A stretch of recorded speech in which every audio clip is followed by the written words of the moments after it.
Magandang araw! Kung mukhang inaantok kami today, may dahilan po yan. Napuyat kasi kami kagabi dahil sa brownout. Sobrang init, as in, paypay mode hanggang madaling araw. Kaya naman, pagising namin, parang kulang na kulang pa ang tulog.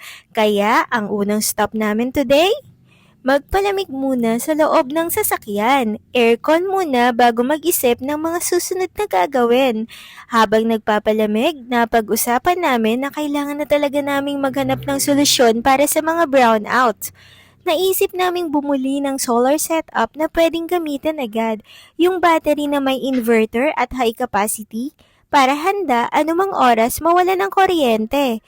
Kaya umikot kami at naghanap. Excited pa naman kami kasi akala namin makakauwi na agad na may instant solution. Pero mukhang marami kaming kaagaw. Halos lahat ng pinuntahan namin out of stock. Wala nang available. Parang lahat yata ay naghahanda na rin laban sa brownout. Dahil wala kaming mahanap, last option na namin ang Unitap.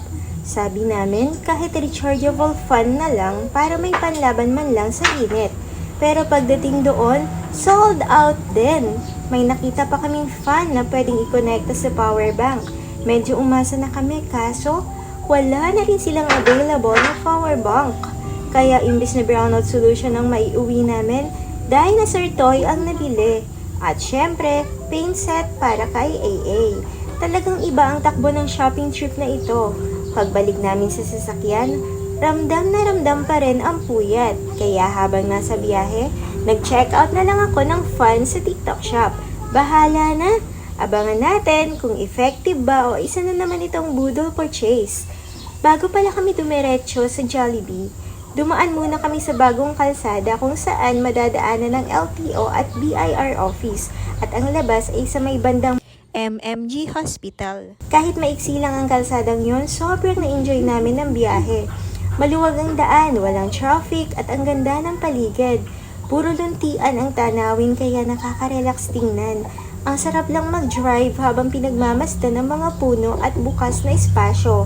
Minsan talaga, hindi kailangang malayo ang puntahan para makapagpahinga ang isip. Kahit simpleng road trip sa tahimik at maaliwalas na daan, sapat na para gumaan ang pakiramdam. At dahil medyo nakabawi na kami sa pagod, sumunod na agad ang pinakamahalagang misyon ng araw. Kumain, gutom na talaga kami kaya dumiretso na kami sa Jollibee. Si AA, burger steak meal ang order. Kami naman ni Dad, C1 at burger lang. Simple pero masarap at nakakatuwa si AA kasi ibang meal naman na natikman niya ngayon. Pero ganado pa rin siyang kumain at enjoy na enjoy. Hindi rin nagtagal at mabilis naming naubos ang pagkain. Pagkatapos kumain, dumaan pa kami sa shop para magbigay ng pasalubong na burger. At syempre, hindi mawawala ang isa sa mga paborito kong bahagi ng araw, ang pag-pick up ng mga parcel. At hindi lang basta parcel, sangkatutak na parcel. Habang kinukuha ko sila, parang naririnig ko na rin ang bonus ko na unti-unting nagpapaalam. Pero aminin natin, masaya pa rin kapag may parcel na dumarating. At alam nyo ba, buong maghapon hindi na brown out. Kaya sabi namin, wow, mukhang okay na. Mukhang makakatulog tayo ng maayos mamaya. Pero pagdating ng alas 7 ng gabi, ayan na naman siya. Brownout strikes again. Parang may sariling schedule talaga. Pero kahit gano'n, natapos pa rin ang araw namin na puno ng tawanan, kwentuhan, simpleng gala at family bonding. At bago tuluyang matapos ang araw, eto si AA nasa bed, nakapikit at halos parang hindi nakakalimutang magdasal bago matulog. Yun lang.